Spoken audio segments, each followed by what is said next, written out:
തിളങ്ങുന്ന വിജയത്തിൻ കൊടിമൂടി കയറി കൂട്ടിനായി മുസ്ലിം ലീഗും ഒരുമിച്ച് പൊരുതി വളരാത്ത കുതിപ്പുമായി നേതാക്കളും ഇറങ്ങി.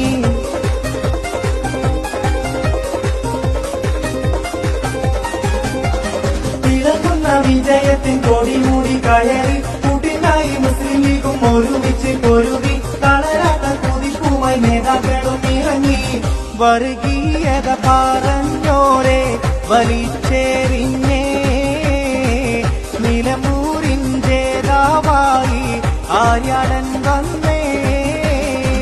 ജൈവിളി പൊങ്ങുന്നേ ജേതാവായി ഷൗക്ക വന്നേ.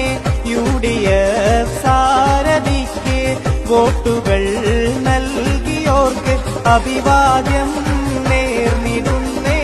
ആഘോഷ നാളിക വന്നേ അഭിവാദ്യം